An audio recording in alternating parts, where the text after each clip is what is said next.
I met this girl when I was 10 years old, and what I loved most, she had so much so. Hey everybody, it's Old School Heart, and I will not actually be before you long. I'm going to do something very quick, so stay tuned. So today's video is going to be about the Daily Beast article that was written on March 4th. This article was about Nicki Minaj and her husband Kenneth Petty's they are being accused of bribing Kenneth Petty's sexual assault victim to recant her story. So Nicki Minaj has been married to Kenneth Petty for about 2 or 3 years now. They do have a beautiful son together. She had that son last year. She has been going around the country with Kenneth Petty, and a lot of her fans and a lot of other people have been very skeptical of this relationship from the get-go because of Kenneth's past. Now, Kenneth did serve time for rape, as well as kidnapping and a couple of other charges, even attempted murder. So people were not very happy when Nicki chose Kenneth Petty to be with, especially after some of the other relationships she's had. She's been with Nas at one point, and she's also been with Safari. And so people were very surprised that not only did she date someone like Kenneth Petty, but also that she married him, especially because of how big she is and what it might possibly do to her career at this point in her life. So in this Daily Beast article, they talk about the sexual assault victim who goes by the name of Jennifer. Now, Kenneth Petty has served time for rape against Jennifer.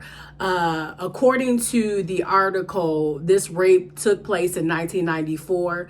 Both Petty and the young lady by the name of Jennifer were 16 years old. Jennifer claims that she was walking to school one day.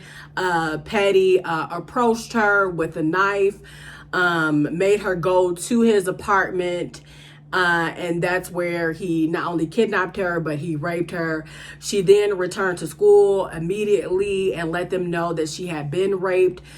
She was then taken to the hospital to be examined. When she got back home to her adoptive family, her mother specifically said not so good things. Her mother, she recalls her adoptive mother saying, "You should have been screaming, or you should have screamed." Unfortunately, Jennifer did not do so well after the rape took place, actually.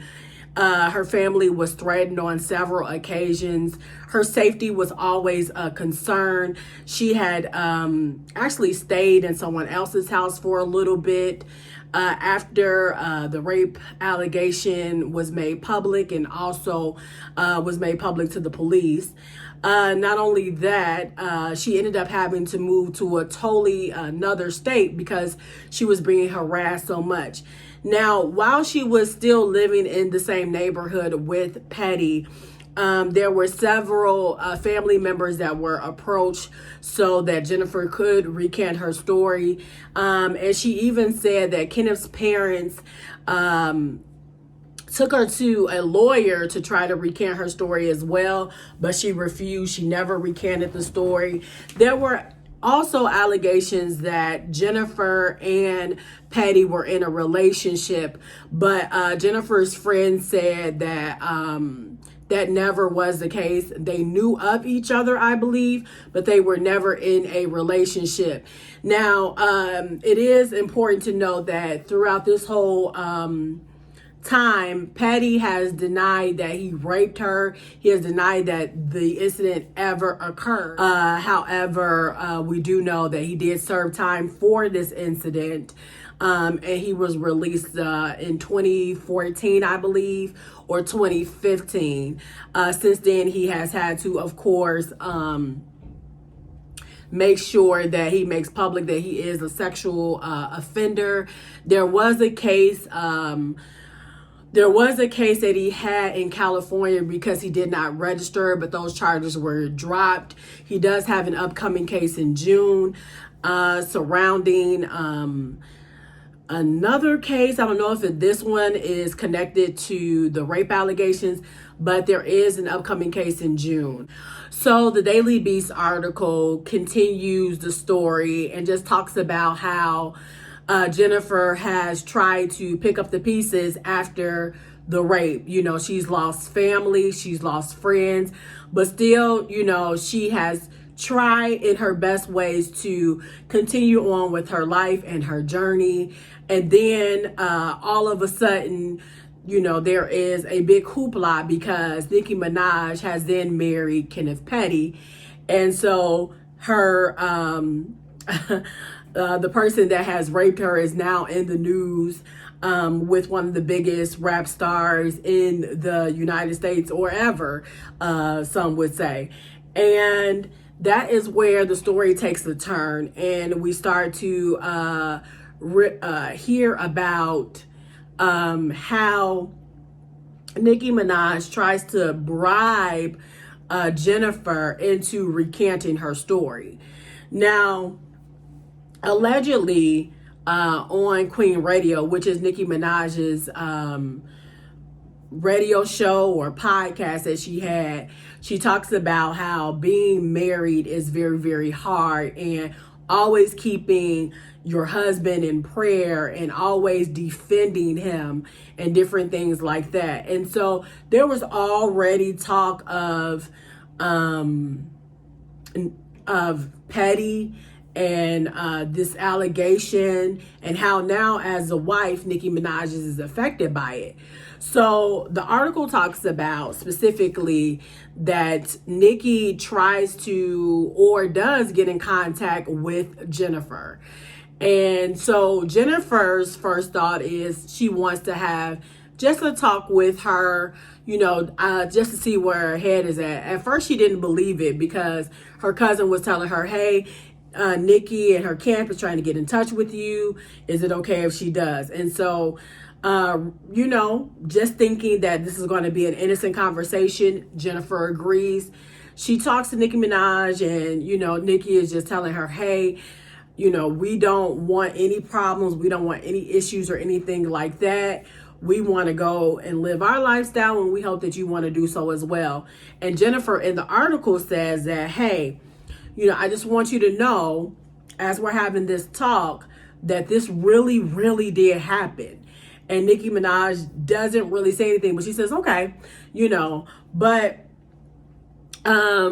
then Jennifer basically receives correspondence from Nicki's camp, from different people in Nicki's camp, trying to get her to recant the story, trying to bribe her with money, asking her, does she want to be flown out somewhere? Is there something that she needs in order for her to make sure that the sexual allegations are not talked about anymore, and that she can recant her story so that Nicki Minaj and Petty can go about with their life.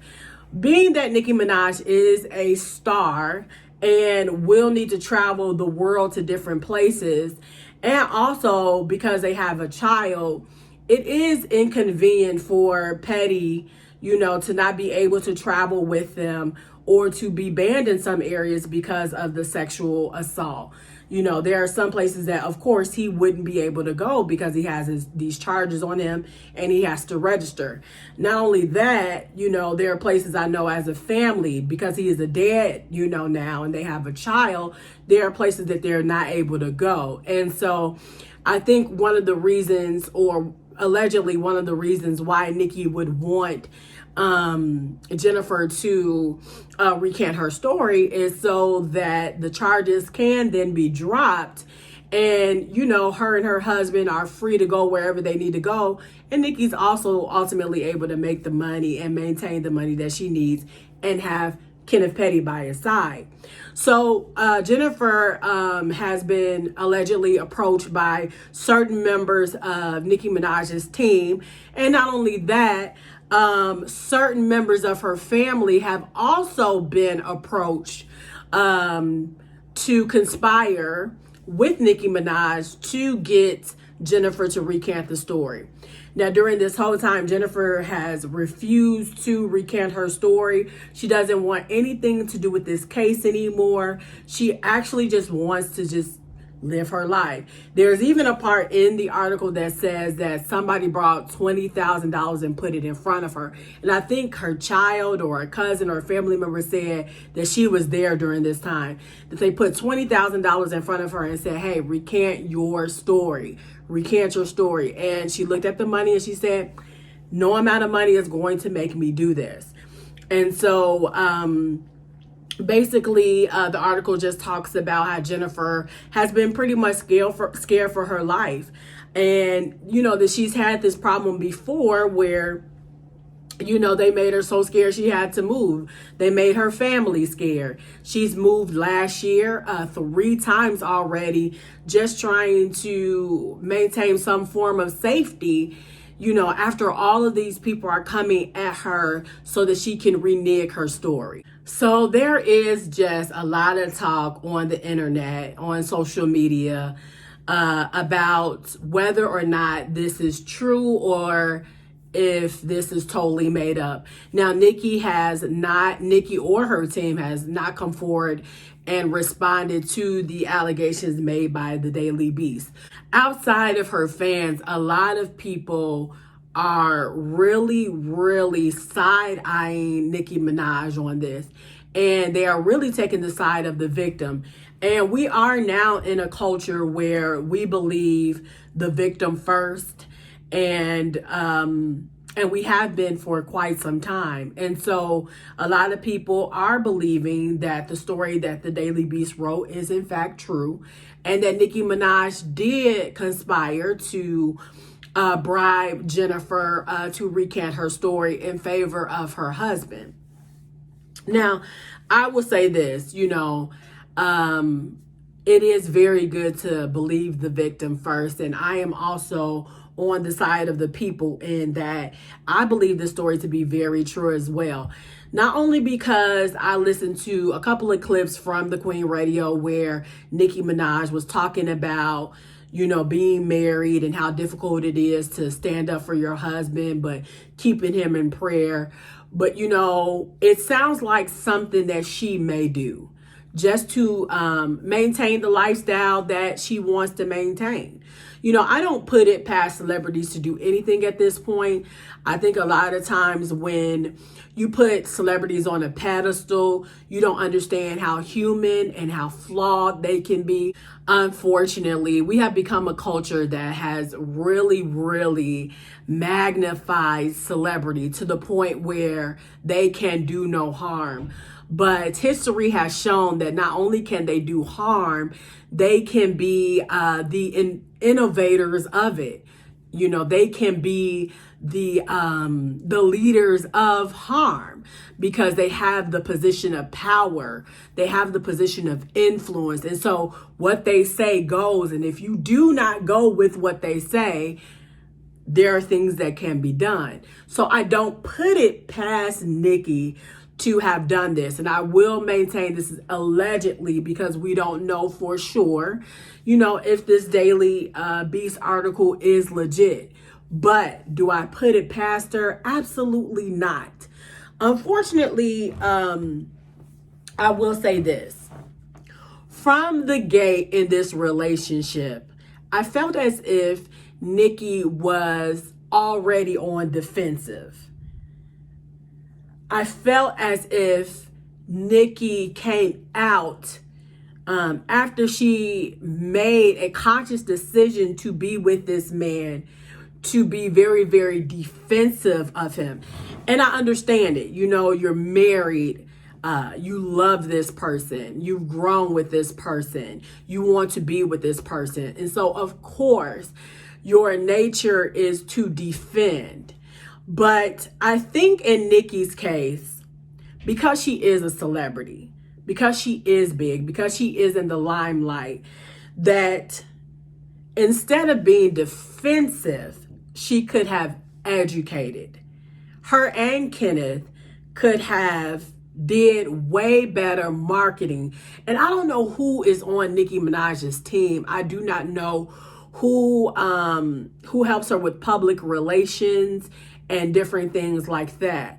But my approach to her relationship, her marriage to Petty, would have been one of education and not defense. Because we are in a new culture now where we talk about prison reform. We talk about defunding the police. We talk about what it would look like for ex-felons, ex-criminals, people who have been in jail, what it would look like for them to be acclimated back into society. How do we rehabilitate them to function in our communities? We rarely have discussions on that. And I think what Nicki and Petty could have done is to address that part. Especially because Petty was so young when this happened. He was 16 years old. The girl was 16. They're almost 40 years old now, if not 40. I don't know how old Petty is. This could have been a teachable moment for everyone. You know, I don't know what Petty's history was while he was incarcerated, what he done while he was incarcerated, but there could have been some talk about, hey, at 16, this is how I was, this is how I am now, this is what I was working on in jail. My life has completely changed. And even though I've maintained my innocence, even though I was unclear or I am sticking to my story, I've changed my whole life. I'm not that same person. I haven't done this, and this is what I have done. There could have been conversations. Nicki could have also, went bigger than that. She could have went politically and said, hey, when you have someone that's 16 and they did their time and they're now out of jail, and we need to talk about how long they have to be a part of this registry. We need to talk about being that young and making mistakes and having that mistake follow you for a number of years. How can we change the narrative? How can we change legislation so that this brick isn't hanging on their back for something they did when they were minors themselves? And because she has such loyal fans that believe everything that she says, the conversation could have been and should have been, hey, how do we change legislation to, if you're a minor and you did something, that it shouldn't just be following you for the rest of your days. These people are going to go back out into society, and to have this hanging on their back is going to be a burden, not only to them, but their future family. And she can attest to that because she married him and now they have a kid.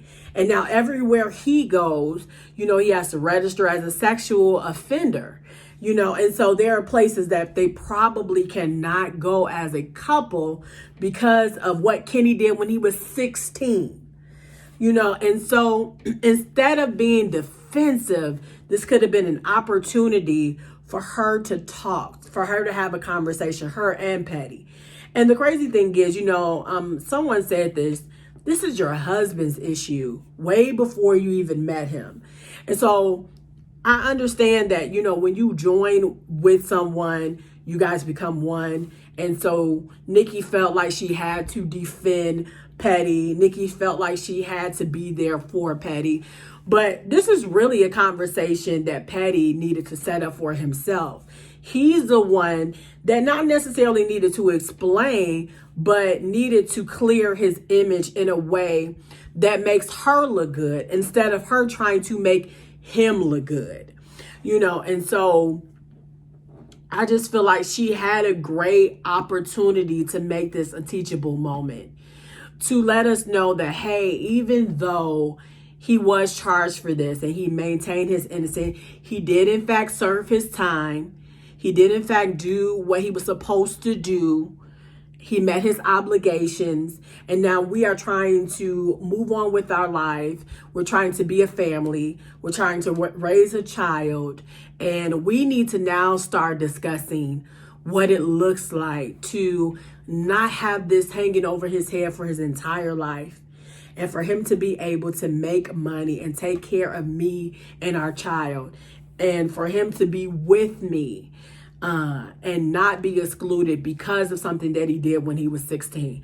That's the conversation that should have happened. That's what she should have done, instead of, this is my husband, I love him, and you guys will deal. Because she has a young audience that clings to her every word, that she should have made this a moment that she talked to her audience. And so, like I said, I don't put it past Nicki to have done this. Unfortunately, it is a sad moment if she really, really did do this, because she didn't have to do this.